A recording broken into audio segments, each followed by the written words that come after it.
cristão mais perigoso do mundo não é aquele que abandonou a fé, é aquele que ficou e trouxe a carne junto. Você ainda está na igreja, ainda lê a Bíblia, ainda serve, ainda ora, ainda se chama de crente. Mas a sua carne está comandando tudo. Seus pensamentos, suas reações, seus hábitos secretos, seus momentos mais privados. A carne está no trono e o seu espírito está acorrentado. E ninguém ao seu redor percebe, porque por fora você parece estar completamente bem. Deus não está impressionado com a sua presença no culto. Ele não se move pelo seu rosto de domingo. Ele está olhando para o que você faz quando ninguém está vendo. E Romanos 8:13 diz isso sem pedir licença. Se vocês viverem segundo a carne, morrerão. Não vão tropeçar, não vão lutar, vão morrer. Mas existe uma saída, 7 hábitos, antigos, brutais, forjados nas Escrituras, que vão destruir a sua carne e libertar a versão de você que Deus planejou antes de você nascer. Não saia daqui. Hábito 1. O jejum. Vamos começar pelo que a sua carne mais odeia. Você nunca completou um jejum de verdade. Ou tentou uma vez, chegou até às 11 da manhã e se convenceu de que Deus entendia. Você come quando quer, para quando quer. O seu estômago dá as ordens. Você obedece e nem percebe mais. É tão fundo que já virou escravidão invisível. Aqui está a verdade. A sua carne tem um único quartel-general, um único centro de comando, o seu apetite. E enquanto o apetite mandar em você a mesa, ele vai mandar em você em todo o resto também. Na sua vida de pensamento, na sua vida de pecado, na sua vida de oração. Em tudo. Jejum não é sobre comida. Jejum é uma declaração violenta de que o seu corpo não é dono de você. Jesus não disse se você jejuar em Mateus 6:16. Ele disse quando. Ele assumiu. Ele esperava. Porque um espírito que nunca jejua é um espírito que nunca voa de verdade. Então essa semana, um dia, do amanhecer ao anoitecer, cada pontada de fome, caia de joelhos em vez de abrir a geladeira. A sua carne vai rugir, deixa rugir. Esse rugido é o som de uma parede de prisão rachando. Esse é o hábito 1, e ele racha a parede. Mas o hábito 2 é onde ela desmorona de vez. Hábito 2. A leitura diária da Bíblia. Pensa na última vez que a Bíblia te destruiu. Não te confortou, não te inspirou, te destruiu, te deixou desfeito, mudado. Agora pensa na última vez que você abriu o Instagram. Você já sabe qual foi mais recente.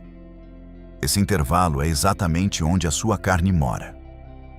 Você conhece as Escrituras, consegue achar o versículo certo na hora certa. Mas você não está sendo transformado por elas porque você não está verdadeiramente dentro delas.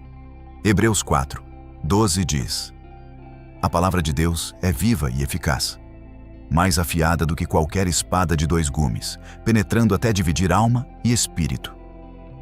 Dividir alma e espírito. Isso significa que a palavra alcança lugares que o seu terapeuta não alcança, que o seu pastor não alcança, que você mesmo não consegue alcançar, mas só se você realmente a abrir. Amanhã de manhã, Bíblia antes do celular, não depois do café. Antes de tudo, um capítulo. Leia devagar. Pergunte em voz alta: Deus, o que o Senhor está me dizendo hoje? Escreve. E então obedece antes de o dia acabar. Obediência é onde a carne morre, toda vez. Hábito 3. A oração fervorosa. Seja honesto agora mesmo. Quando foi a última vez que você chorou na oração? Quando foi a última vez que você ficou de joelhos até que algo realmente quebrasse em você ou nos céus? Suas orações são curtas, polidas, seguras. Mesmas palavras, mesma ordem, mesmo amém. Nada muda, nada quebra, nada se move.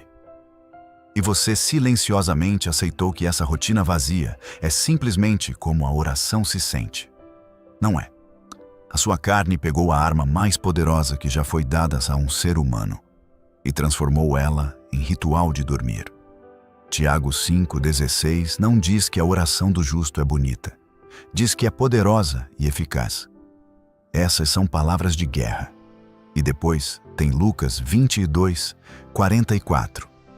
Jesus no Getsêmani, orando com tanta intensidade que o seu suor se tornou como gotas de sangue. Isso não é um homem recitando palavras. Esse é um homem em guerra. Ele era o Filho de Deus e ainda assim precisou lutar pela oração fervorosa. Então, antes de orar hoje, sente em silêncio absoluto por 10 minutos. Sem música, sem celular, nada. Deixa a sua carne ficar desconfortável. Depois ore em voz alta. Nomeie seus pecados. Nomeie seus medos. Nomeie o que está te matando. Fique até que algo se mova. A sua carne vai se calar. O seu espírito vai se levantar. Hábito 4. O arrependimento. Deixa eu te falar de alguém. Todo domingo na primeira fila, mãos erguidas, olhos fechados. Todo domingo. E toda segunda-feira de volta ao mesmo pecado que confessou na sexta. Toda sexta confessando de novo, anos assim. O mesmo ciclo. Ele chama isso de lutar com o pecado. Deus chama isso de escolher o pecado e chamar de luta para parecer mais perdoável. É você? Você conhece o pecado que volta, conhece o gatilho, o padrão, o momento em que cede, a culpa genuína depois, o pedido de perdão a Deus, e em dias, às vezes horas, de volta ao mesmo lugar. Isso não é arrependimento. Isso é gerenciamento de culpa. Culpa diz, fui pego. Remorso diz, me sinto horrível. Arrependimento diz, estou virando e nunca mais volto. Não são a mesma coisa.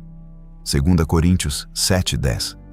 A tristeza, segundo Deus, produz arrependimento para salvação. Mas a tristeza do mundo produz morte. A sua culpa emocional depois do pecado não está te aproximando de Deus. Ela está te matando. Escreve o pecado que você continua tolerando. Confessa em voz alta. Ore o Salmo 51 linha por linha. Depois, faça uma mudança física que torne o retorno mais difícil. Delete. Bloqueie. Remova. Arrependimento sem ação é só emoção. Deus conhece a diferença. Hábito 5. O silêncio e a solidão. Tenta algo agora mesmo. Coloca o celular virado para baixo. Senta em silêncio. Sem música, sem barulho, só você. Quanto tempo antes de pegar o celular de novo? 10 segundos? 20? Você não consegue ficar sozinho consigo mesmo. De verdade.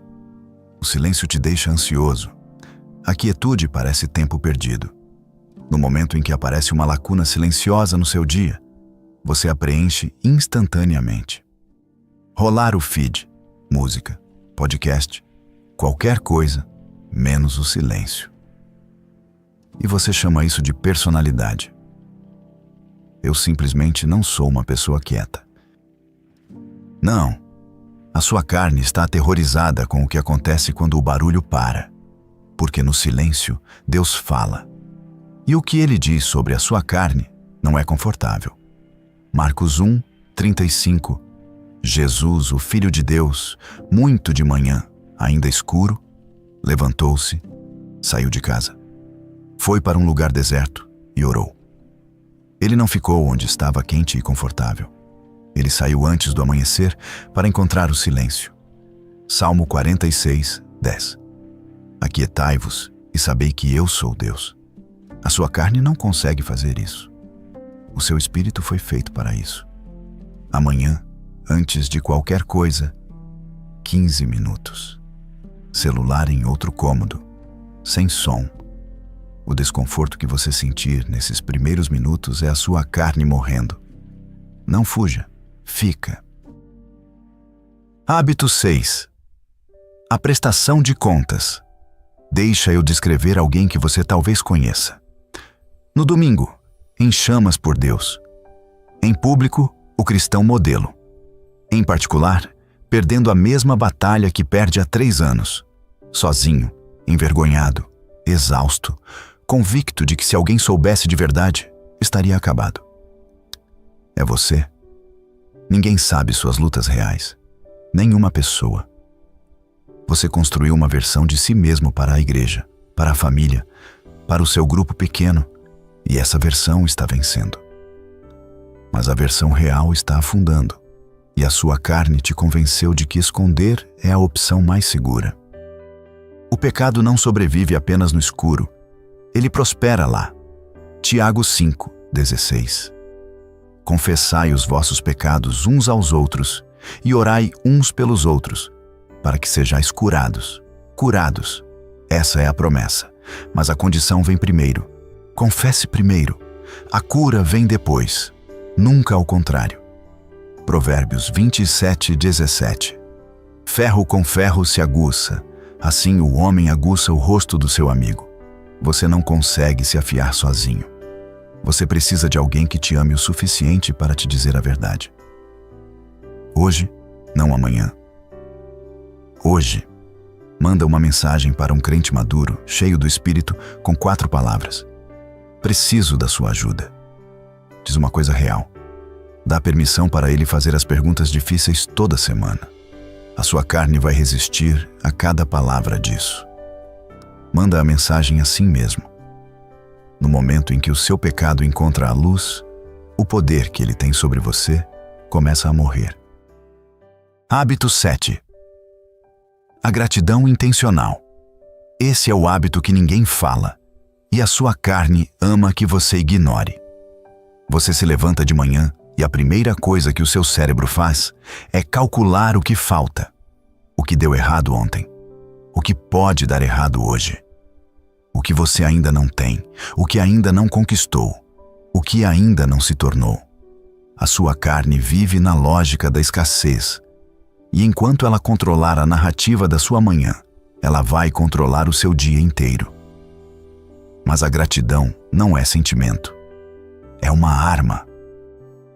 1 Tessalonicenses 5:18 diz: Em tudo dai graças, porque esta é a vontade de Deus em Cristo Jesus para convosco. Em tudo. Não nas coisas boas, não quando você se sente bem. Em tudo. Isso não é sugestão poética. É ordem militar. Sabe por que a carne odeia a gratidão? Porque ela reorienta o seu foco de você para Deus. E a carne não sobrevive onde Deus é reconhecido como soberano. Ela murcha. Ela perde força. Ela perde argumento. Então toda manhã, antes do celular, antes do café, antes do primeiro pensamento sobre o dia, escreve 3 coisas pelas quais você é grato. Específicas, não genéricas. Não, sou grato pela vida. Sou grato por ter acordado com saúde hoje quando meu corpo poderia ter falhado. Específico. Concreto. Pessoal. Faça isso por 30 dias e observe o que Deus faz com a sua mente. A sua carne vai ficar sem chão. O seu espírito vai ganhar vocabulário novo. E o vocabulário do seu espírito é o que determina a direção da sua vida.